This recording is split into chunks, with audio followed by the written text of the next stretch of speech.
not getting the frat buddies that are like trying to pinch their ass and do crazy shit like 100%. That. Welcome to the On the Edge podcast with your host, Scott Groves. So here's an interesting question. If you had $100, $1,000, okay, $10,000, and then you won the lotto.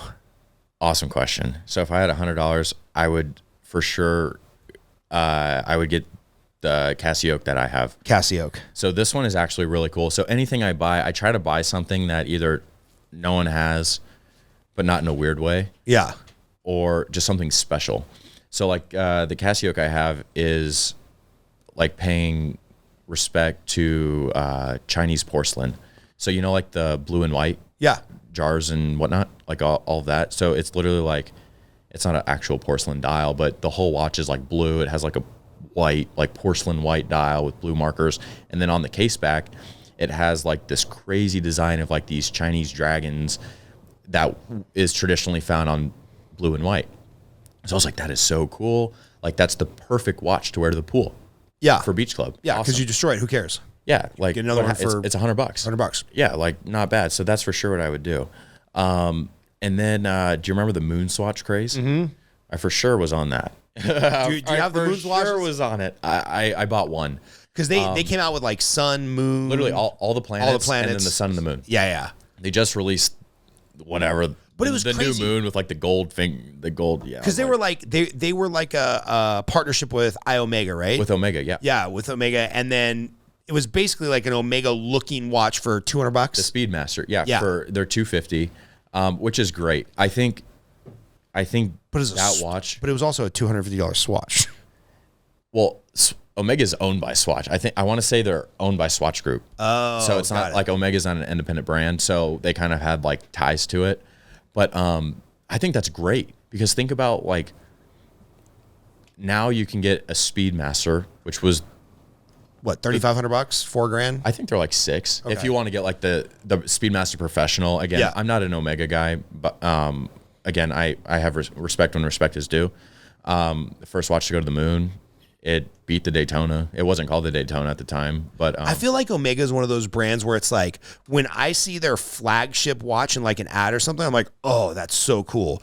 And then you go to the store and 9 out of 10 pieces look kind of janky. For me, it's hard because like I almost want to call Omega like entry level luxury. Yeah. For me at least, I feel like luxury is almost defined by like how exclusive it is, like the craftsmanship, accessibility. With buying a Rolex, you can't buy one. Right. You literally can't buy one. You go into an Omega store to go buy a Speedmaster, you can buy 10 of them in 10 different configurations, and you know what I'm saying? Like, yeah, that to me kind of takes away the buzz. I like the hunt. Like for the moon swatch, I wanted the Tiffany dial was like the craze for a little bit. I was like, it'd be cool. Like, that's when I would get. Then what's his name? I don't even know his name. The guy, Daniel Craig, he was wearing the deep like Neptune blue one. That one kind of spiked up. I was like, oh, like blue's my color. That'd be cool. But I was like, I just want to get one. Like, I think it'd be cool to get one. So as a host, part of our job is to go to hotels and get to know everyone in the hotel. So my hotels are New York, Cromwell, and Flamingo. New York has the only, that I know, don't quote me on it, but the only Swatch store. Like, it's like the staple store for the West Coast, if you will. Like, it's the flagship store. Got it. And so I did this kind of the same thing I did with Rolexes, where I'd like go in, say hi, and I didn't know how they did things. I didn't know if it was something where they had them in the back, and like if you're cool, they kind of like gave you one. I just didn't know how it worked.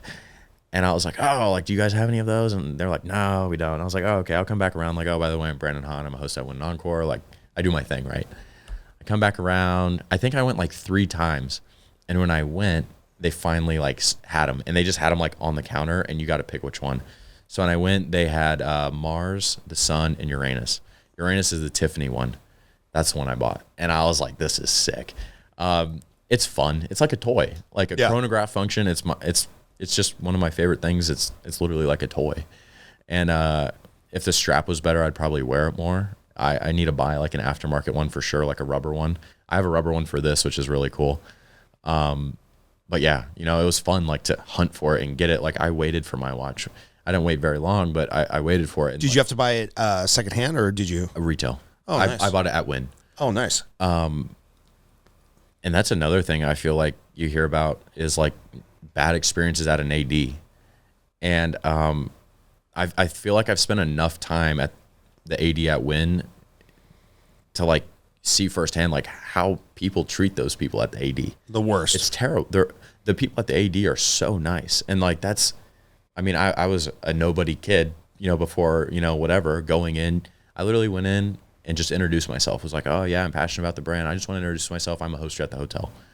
I just kept going in, kept saying hi, kept building my relationship. And that's what I did. Whereas you get people that'll walk up to the door. Hey, do you guys have anything available? No? Okay, bye. And walk out. I'm sorry, but if you do that anywhere, like, right. This is the worst. You're not finding friends. You're not making friends. No one wants to help you. Like, it's just rude. Like why would anyone want to be, after a while, you deal with that 10 times, you don't want to do it anymore. All right, so we got your $100 range. What's the $1,000 range?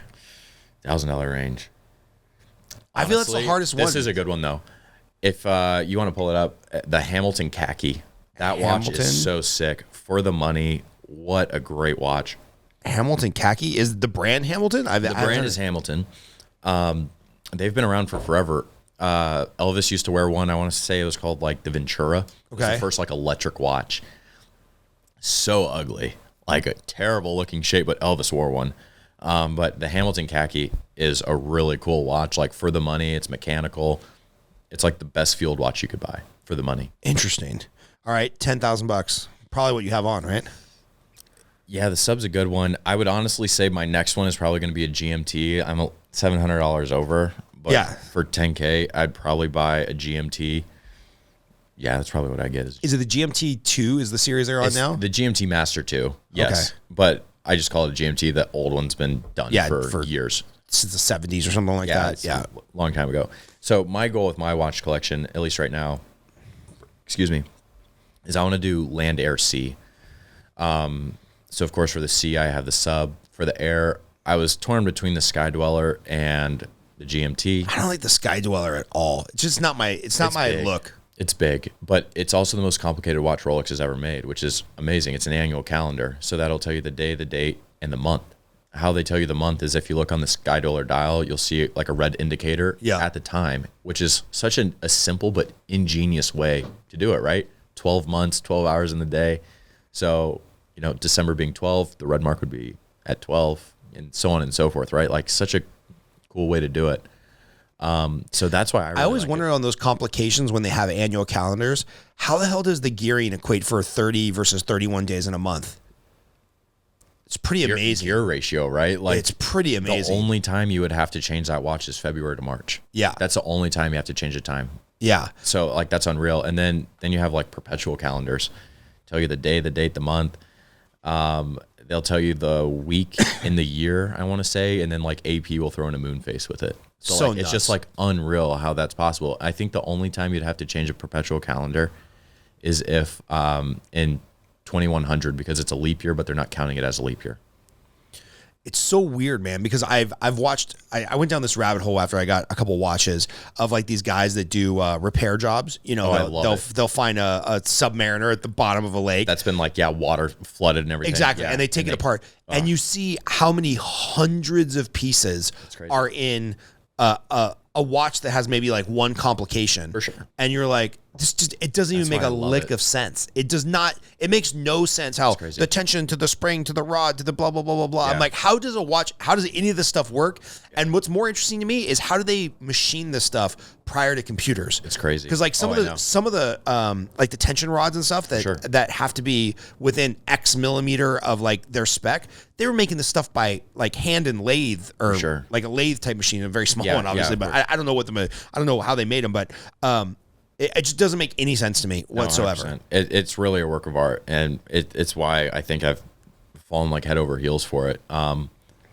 It's awesome. I love everything about them. All right, so now the infinity, like you win the lotto, and you're like, I don't care, I'll drop $1 million on a watch. I just won 300 million. Yeah, that's a tough one, just because it's so broad, right? I do love FP Journe. That would definitely be up there. Again, the if you know thing is really cool. I think if I could get anything, I would get probably a platinum Daytona or anything gem set, that's a Daytona. Interesting. I love the Daytona. You know what I love? I don't like them for me because it doesn't look sporty enough. But the Patek, like I do like those too. the fact that they look so plain, Like the Nautilus. yeah. They just look so run of the mill. Like, oh, you might have got this at a secondhand store 50 years ago. For sure.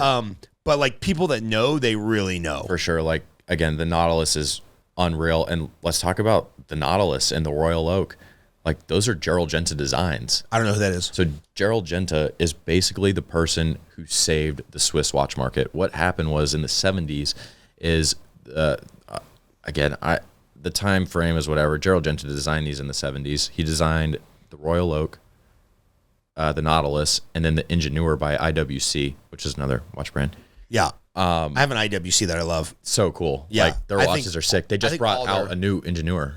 All their watches look great to me. They don't seem to hold their value very well. Huge. Excuse me, sorry. I don't know if it's because they're so mass produced, but like I just think there's no hype, and that's the issue. Is like same with Cartier. I love Cartier, like the Santos Dumont. Such a cool is that watch. the square face? Yeah, so they have the Santos, which is like their bread and butter, and then the Santos Dumont, which is like their quartz movement one. But like the history behind that is so cool. Cartier made that watch for some pilot.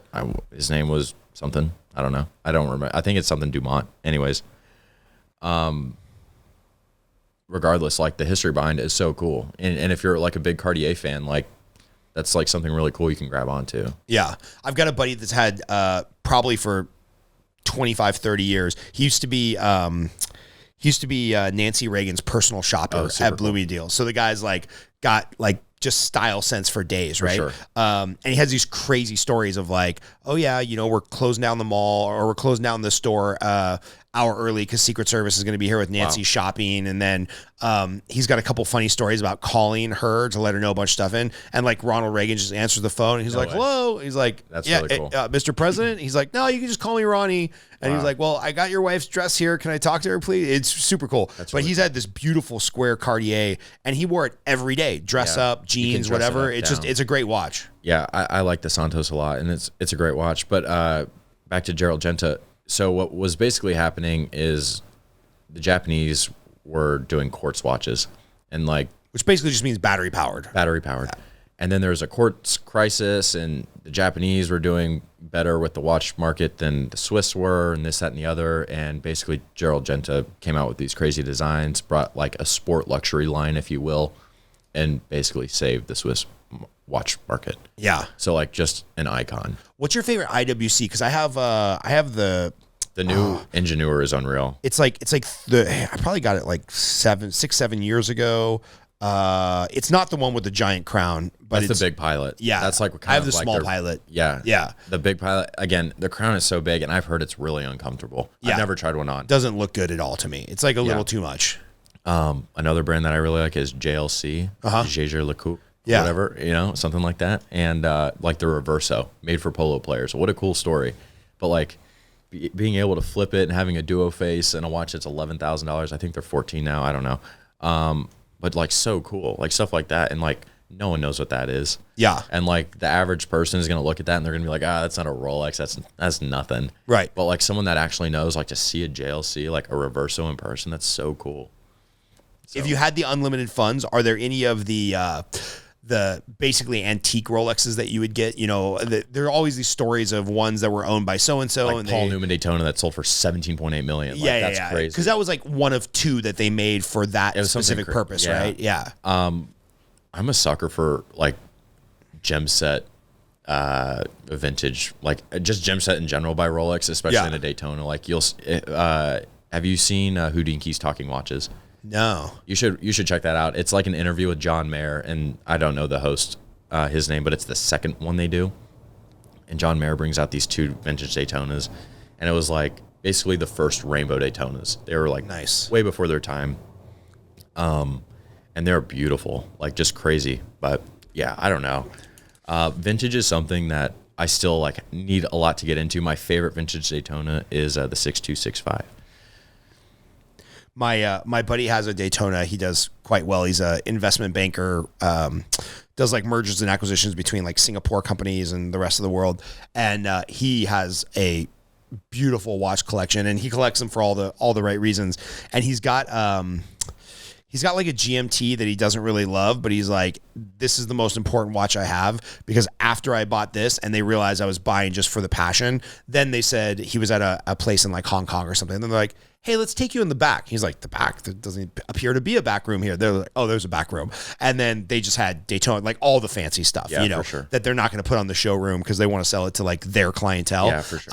And then he was able to get I think it's a brown Daytona, the brown face. Oh, chocolate dial. Chocolate dial, yeah. It's rose gold. It's beautiful, man. Yeah. It's unreal. I told him, I'm like, dude, just in case you die before me, can you put that in the will for me? Like, right. Your nephews won't appreciate it. I'll give them the money or something, but I want that watch.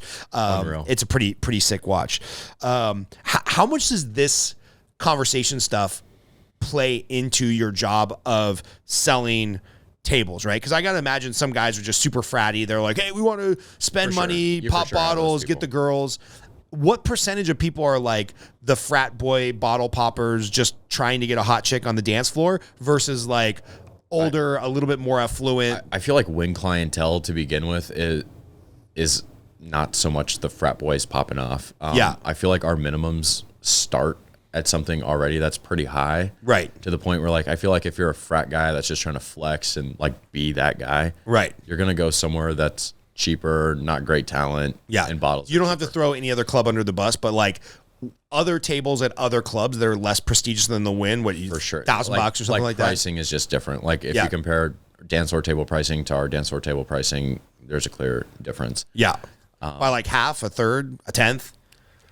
I've heard some pretty low numbers for dance floor tables, like $3,000 for a dance floor. Okay, again, where it's $20,000 at the Wynn. Yeah, and again, depends on day, everything going on. Right. To each their own. And don't get me wrong, like I think a $3,000 dance floor again is great. It's no different than like wearing a Casio. Like you get to experience that. You don't have, you don't have to be at the Wynn, you know, to have a good time. Of course, what you get at the Wynn, I think, is a lot for the money. Right. Really. I know everything at the Wynn is expensive, but God, what you get with it. Like there's a reason why our room rates are as high as they are. Yeah. There's a reason why the restaurants are as expensive as they are. You know, everything there is amazing. SW brought in steaks from the 6666 ranch, from Yellowstone. Yeah. Literally. And I went, I had one. It was unreal. That's like, have crazy. You eaten at Ruth's Chris before? Yeah. So Ruth's Chris, you know, they like butter their steaks, and it's delicious, right? Right. This steak came out on the most plain Jane plate. I was like, there's just like a piece of meat on my plate. Like, no nothing on it. The best. Literally tastes like a Ruth's Chris steak with none of the butter. I couldn't believe it. I was like, wow. The Wynn, like, stuff like that is so cool that they do. The Wynn is missing one thing, and I cannot believe that they haven't put it in because of the age and net worth of their average clientele.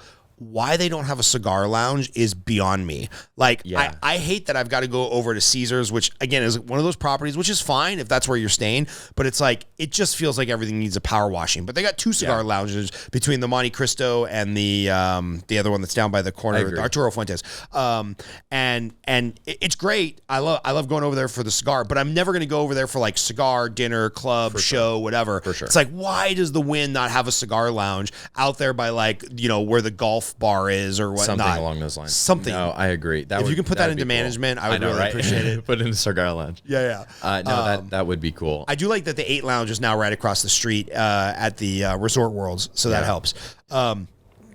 Do you guys have kind of like, we were just talking about this the other day, Cal State Northridge in Northridge, outside of Los Angeles, and UNLV are like sister colleges. So we just, my coaching program, we helped do like a men's event at UNLV, and now we're going to try to get introduced to do the same thing at Cal State Northridge because they're like sister colleges.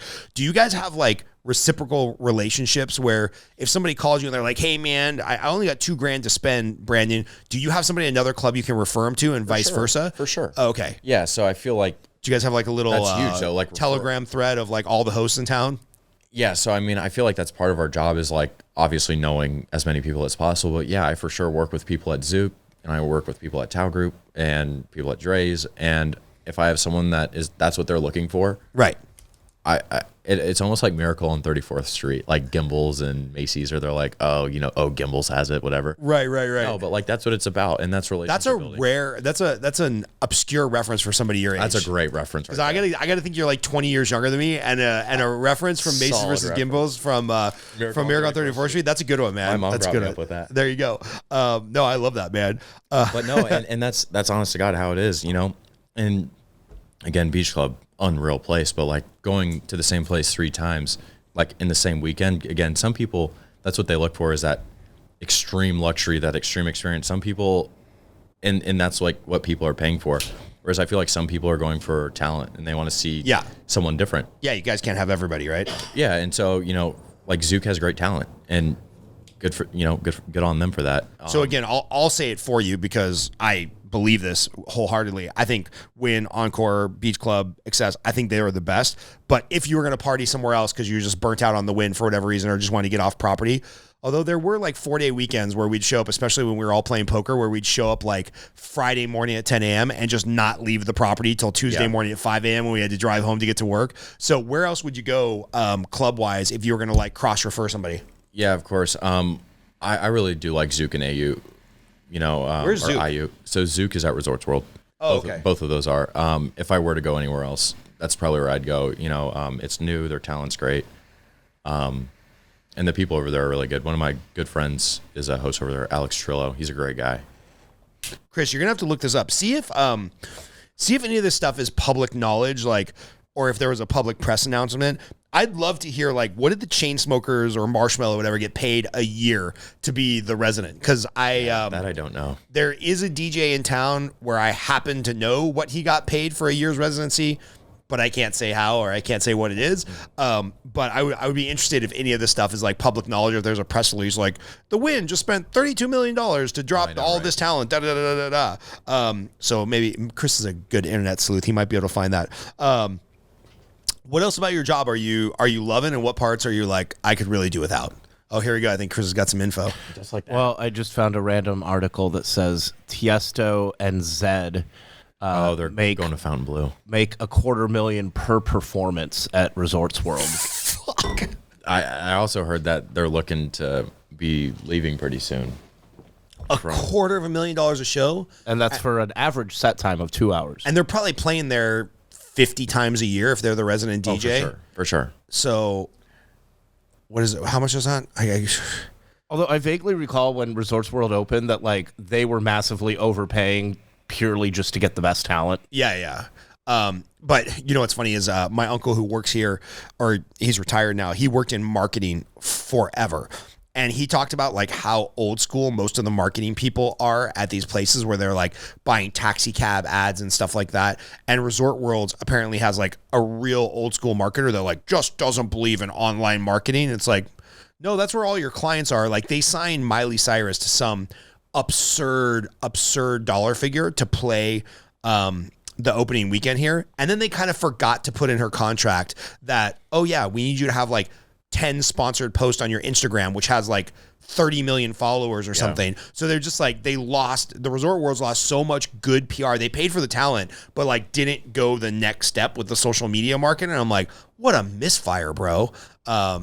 Yeah, you have to look up how much Miley Cyrus got paid to open. I think it was New Year's Eve like 2 years ago or a year and a half ago at Resorts World when they opened. She just got paid some absurd amount of money because she was really hot, like in the public zeitgeist. And then they kind of screwed up the marketing on that. So anyway, what would you do differently if you owned the whole club, you were running the whole thing? What's something that you'd like to see at the Wynn? Honestly, that place runs like a well-oiled machine, and I feel like its success is proof of that. Beach Club has been open for 13 years. Can we talk about that? Yeah, well, this shelf life on a club is like 5 years. For sure. But like, look at like I mentioned, like Liv is going to open at Fontainebleau across the street. Like all these places are opening, and with Tao Group taking over Hakkasan Group, like how their success has been, and this, that, and the other. And AU is closed on Sundays sometimes. Sometimes they're open. What's AU? AU is the pool at Resorts World. Oh, okay. It's their day club. Got it. But like Beach Club is always open. It's been open for however many years it's been open. I don't think there's anything like, again, our leaders are amazing. Ryan Jones, Stanley Allisman, Trevor, Sammy, those guys are awesome at what they do. They bring in the best talent. it's ran so well. It really is just unreal. Like, how many tables are at like Encore Beach Club? Like, how many tables do they sell? It's close to 200. I want to say there's about that. I couldn't tell you off the top of my head. Yeah. But I'm just thinking 200 tables, and let's say, some are 3,000, some are 20,000. If your average price there is, I mean, we've definitely had $1 million $6,000 days for sure. For sure. $1 million in a day. For sure. I guess all of a sudden paying $250 for a DJ to bring in the crowd makes a lot more sense if you're bringing in $1 million a day. Yeah. I mean, we've definitely, like, you can see it, especially when the energy in summer is going on. I mean, today, we had big bottles going out today. It's great to see. And, again, it's Coachella weekend. We're still doing almost 4,000 people on a Saturday. Like, that's a statement. Like, proof is in the pudding. Like I said, our venue's massive. You can't fake it at Beach Club. And that's what I think is so cool. Like, it fires me up. It, like, when it does get hard, when it is hot, when you're just exhausted and, your phone won't stop, or you're, trying to find those last minute tables, whatever, seeing the energy and, all of our big dogs, big dogs as in like our executives, they're there too. Yeah. Like, they lead by example, and like, that is super cool. What do you think? And maybe you've seen this from other people at their club because it's been open so long, and people probably recycle around Vegas. For sure.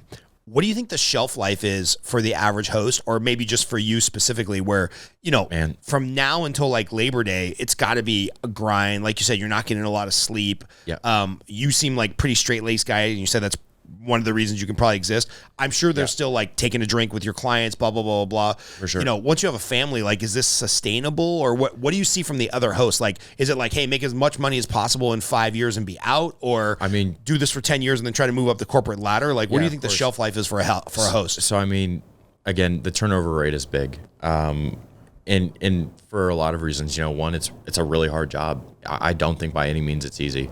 The hours on its own is difficult, not to mention finding your own business. That's not easy to do. But there's also opportunity to leave, right? You meet very wealthy people that have the means, and, they like how you operate and the way you do things. They want to bring you on. There's your out. One of the guys that started with me left already, left around like his year mark to go work for a customer, and he's doing awesome. I'm super happy for the guy. But like, that's how it is. We're presented opportunities. Whereas like our directors have been there for 13 years, like Trevor and Sammy, they literally like came up with the venue. Same with like Jay Sean, Natalia. Natalia is the only female host in the city, not to mention she does $7 million a year in sales. Unreal. Literally like one of the best to ever do it. Like it's literally just, our team is, I could list them all. They're all just powerhouse people. What do you think your shelf life is? I don't know. I definitely like look up to Trevor and Sammy and those guys, and I would like to do what they do. And I don't know. Do they have families? Do they have like? Do you get the sense that they have balance in their life? Yeah. I mean, yeah, for sure. Again, they both have families. Ryan Jones' family. All these guys have families. And I don't know. I think you find a balance. Yeah, because Dante was telling me like how he's still working in, because we met through jiu-jitsu. He's still working in like 4 or 5 days a week, an hour and a half of jiu-jitsu. He's like, if I don't keep my physical fitness, I just won't have the energy to make it through a 4-day weekend. Like if you look at my schedule, I literally work 6 days a week, and that's scheduled. That's not to mention like all the extra stuff I try to do and this, that, and the other. I mean, they work us, but again, they work us because, we're the ones producing, and I think the proof is in the pudding. Obviously, as summer ramps up, summer's here, it starts to sell itself a little bit more, and life becomes a little bit easier. We get 2 days off and this and the other, but the stuff you do on your off days is what sets you up for the weekend, right? Yeah. Being on your phone, going out. I go to Javier's once a week. 1, because I love it. I love Javier's. But 2, because like you get to meet new bartenders, you get to meet the wait staff, you get to meet people at the bar. Is Javier's in Aria? Aria. Yeah. I've been to the one in Newport Beach a bunch of times. God, love it. That's their favorite. That's their favorite child. But yeah, the one here is unreal. I'm no joke. I'm there once a week. Yeah, it's a great spot. And I love it. Same with like I've been trying to go to Carbone more now. Again, where is that? Carbone's also in Aria. Okay, no, I haven't been there. Unreal restaurant, super hard reservation to get, but like it's so cool to be able to make a phone call and you get a reservation. I think that is the coolest thing. That's what I love about my job too, is like being able to pick up my phone, or, you know, my girl and I want to go eat. And she's like, oh, can you get a reservation here? Yeah, I can get a reservation. Yeah, I can get a reservation. How does the reciprocation work? Like, do you guys have days where like you can invite the bartenders and the waitresses and stuff from other places and get them a deal? Or like we have our industry days where we'll comp industry, like Wednesday nights, Sunday day, Sunday night for like night swim. Again, Unreal event. So yeah, we do like take care of industry. And then like, that's what's great about our team too, is we'll go out to other venues and support, and vice versa. Like this week we're going to Tao, and we're going to go to Tao and support Tao on an outing. Sometimes it's Zook. Sometimes we go to Omni on a Tuesday. Sometimes we go to Jewel on a Monday. So it just kind of depends, and we make the most of it. It's not, you know, our team's sitting at the table getting trashed. It's, you know, we're talking to other hosts, introducing, you know, having the other hosts introduce us to their people, and then when they come to our to our venue, we introduce them to our people, and that's how you like grow as an entire unit, if you will, in nightlife, I guess. It's crazy, man. It's professional networking. It's professional networking. It's amazing, man. What's the question that I forgot to ask you? What's something you wanted to talk about walking in here? Oh, we forgot to mention this, man.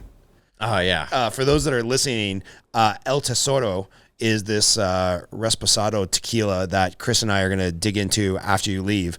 Although, man, tomorrow's a school day. I don't know if I want to start drinking now at 9 o'clock at night, but we might. Be a tough one. Chris, are you up for a couple drinks?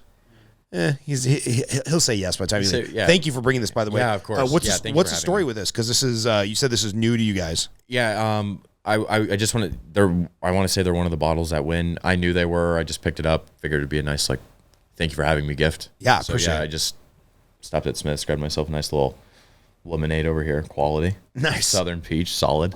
Yeah, I think the next person we have to have on is, I've got two buddies.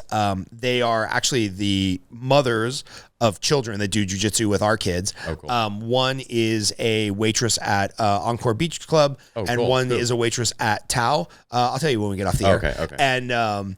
And they're just both super classy gals, super cool. Yeah. And I'm like, you guys have to be the best salesman in the world. Because when I walk into the beach club sober at 11 o'clock, and you convince me that like a $75 6-pack of Coronas sounds like a good plan. For sure. Like they have to be the best salespeople in the world. Here's the thing, like we'll go back to my guy who did 70K that one night.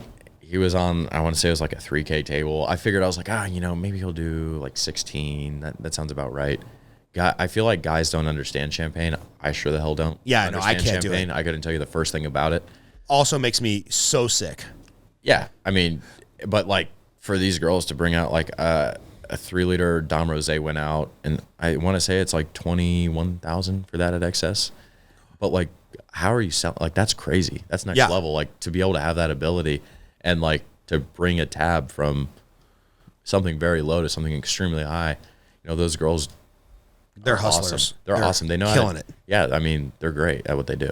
Yeah, I want to have them in just to talk about like the interview process and the auditions and all that stuff. It's God. It's a crazy world. Brutal. I couldn't even imagine like audition season. Like, I make sure to stay away. That's the one time we put our phone away. No, not actually. Yeah. But I mean, people come out of the woodworks asking for a job, or, you know, and thank God it was my first year. I was like, oh, I'm too new. I can't do anything. Yeah. I don't know anybody. I can't help. Right. No, but what's awesome is they really do bring on such amazing people. Like, I feel like bottle girls and servers kind of get a bad rep in some places, like they're snotty, or I feel like our girls at XS and EBC are so nice. Yeah.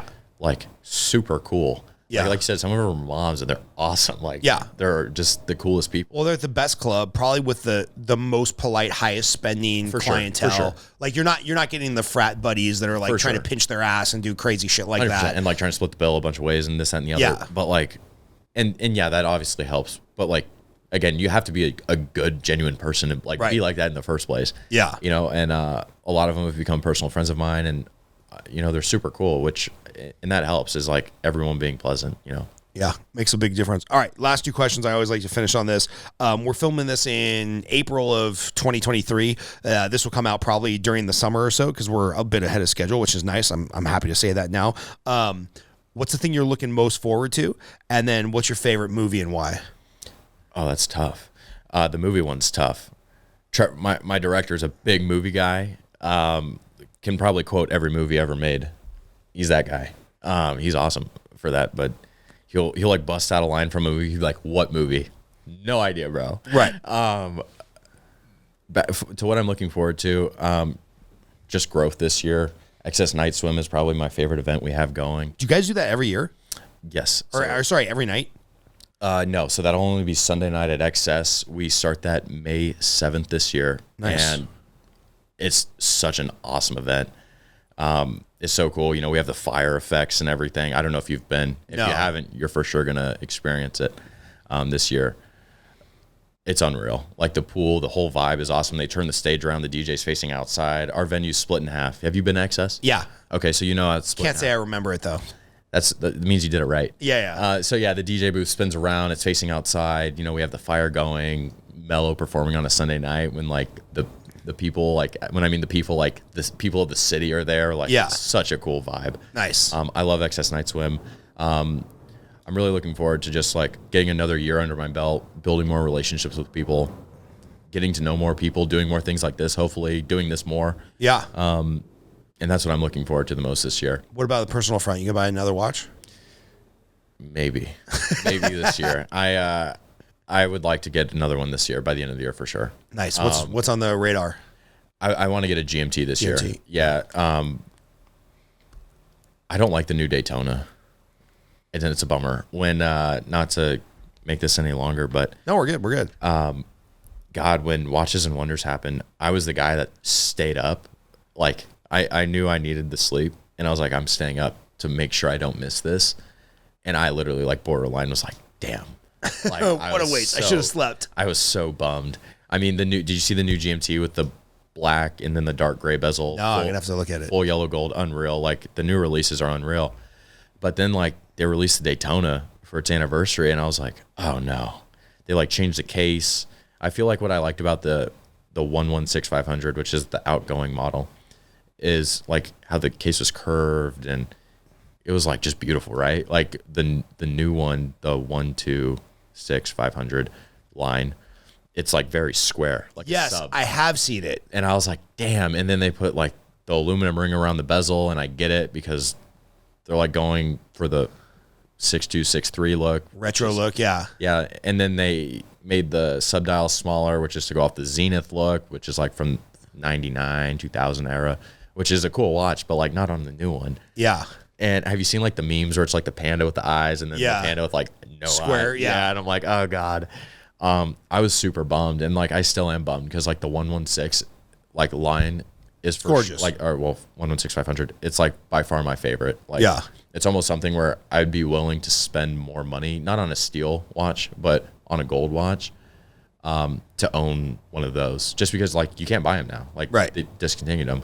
I even went today. I was like, is there any way I could, maybe buy some old stock? And they're like, no. I was like, shoot, we'll try. But yeah. That's awesome. And favorite movie? Do you think of one? Favorite movie? I really like the John Wick series. They're so good. I tell people like why I choose John Wick is because you could put, I have seen the fourth. You could put all four on one DVD and you wouldn't be able to tell. Yeah. Like so cool. Yeah. Like just the way it was shot, well done. Like to them, that's, So is he dead? I doubt it. I'm sure it's faked. Yeah. I was like, there's no way. I'm like, this is too good to be true. There's no way like you do this awesome action scene and then you die. And then I thought about it. Because in the first one, you remember he's like on the brink of dying. And Right. then this whole thing starts up. I was like, maybe he's like on the brink of dying. They fake his death to like really get him to like live his free life. And then something maybe like goes south and there's Pulls him back in. Supposedly they were filming number 5 at the same That's time. what I read. With the blind guy, like avenging the death of his daughter or something. Like, the table kills his daughter. Yeah. He goes crazy. And then I'm sure halfway through the movie, John Wick probably comes back to help him with his revenge. I could totally see that. Did you see John Wick or Keanu Reeves also bought that whole team? I want to say the stunt team subs and like No. and had the AD like put in on the back like John Wick 4. Like, Oh, that's cool. thank you. Like, what a cool guy. Yeah. I met him once for No about way. 5 minutes. That's pretty cool.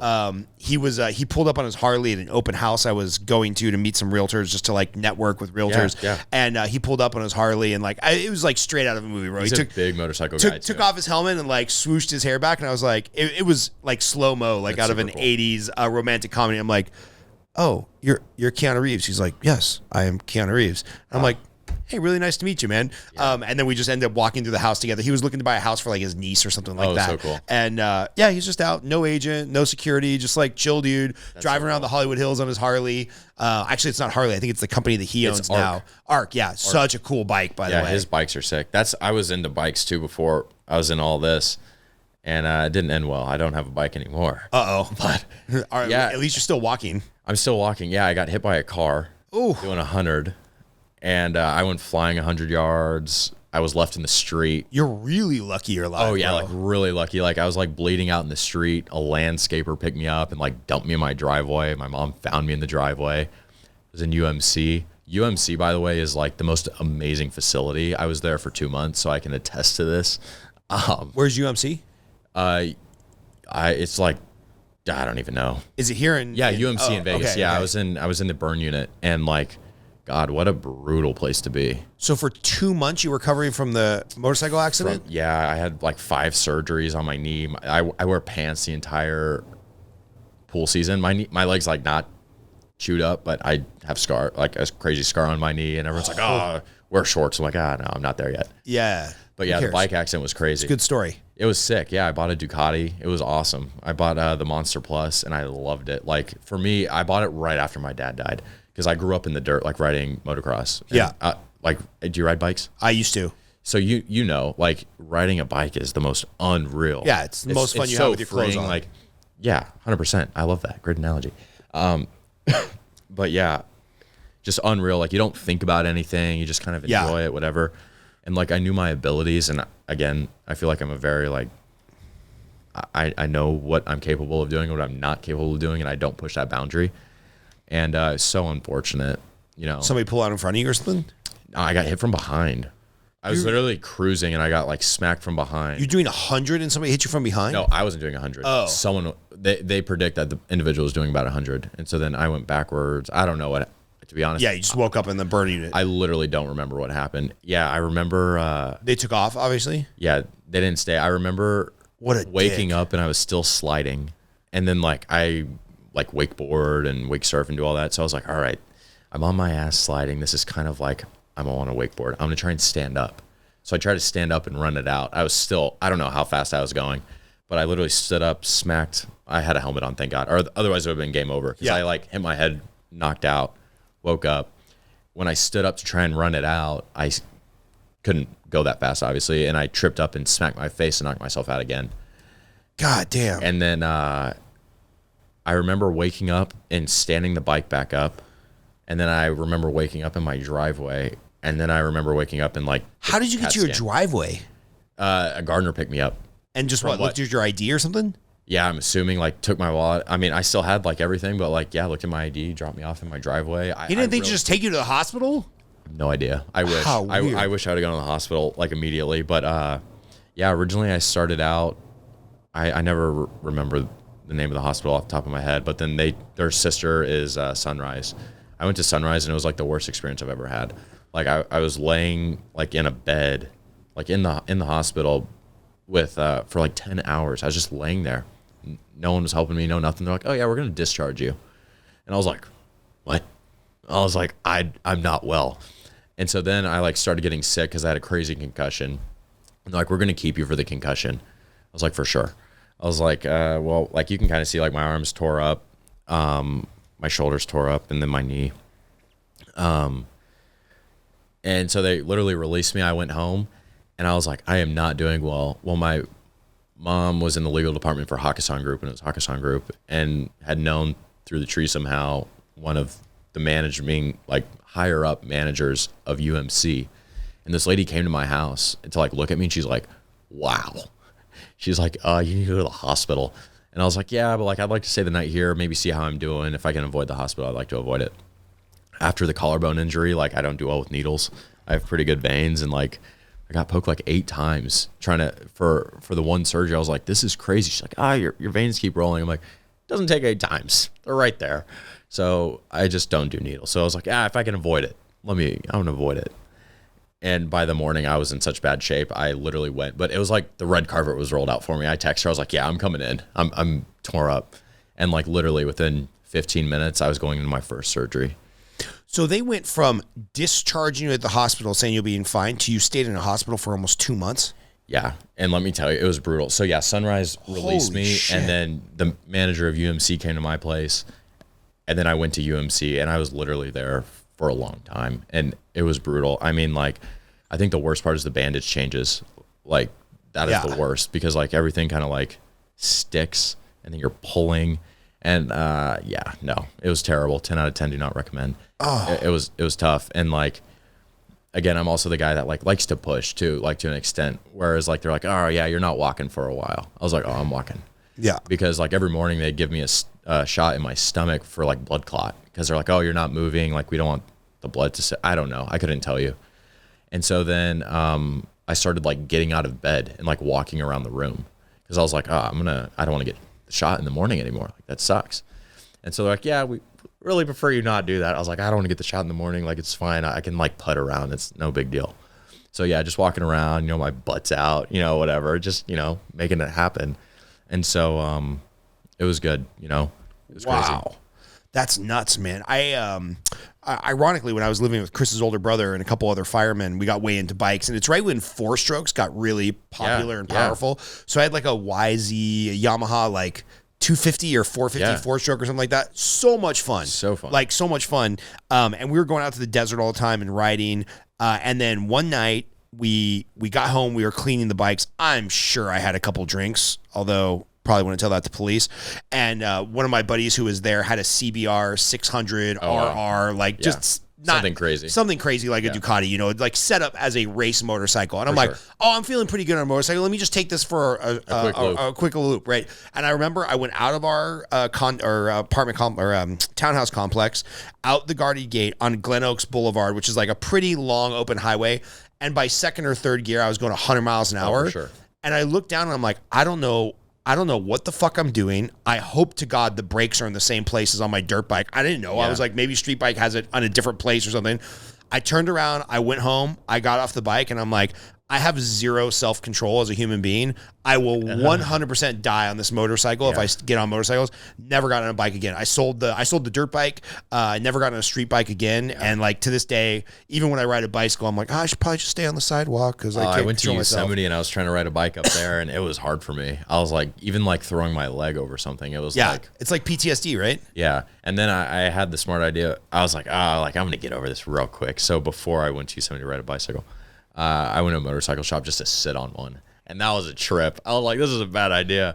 But I was like, I'm for sure going to sit on one. I just have to be like, I didn't lose this. But yeah. Yeah, you lost it. Yeah, I did. It's done. There's that was no tough. reason. At least in a car, like there's some protection. For sure, right? Yeah. Like I've driven like an asshole in a car many times. Sure. But motorcycles just terrify me. That's the one thing that I'll probably put like a hard stop on the kids. In Vegas, though, it's more so like other people. Like it's always other people. For me, like I know for sure I would have been totally fine. Like it was something too. It's so unfortunate. I went to Red Rock that day, and I just literally live down the street from Red Rock Canyon, and I do the loop. I don't even know what it's called. There might be a name for it, but the Red Rock Loop is what I've called it since high school, and just drive the loop. Maybe check out like Calico Basin, something like that. And I took some cool pictures. It's so funny. I'll even show you. I have the pictures where I was taking pictures of the bike, and then like a couple hours later, like you see me like dead in the hospital bed. Oh I'm my like, God, dude! It's hysterical. How long ago was this? August 2nd, 2 years ago. Oh wow! So funny. This is fresh. Yeah, it's pretty new. Are you fine with the gore? No. Okay, never mind. I won't show you that. So like, you can like see the bike. I was like in Calico Basin.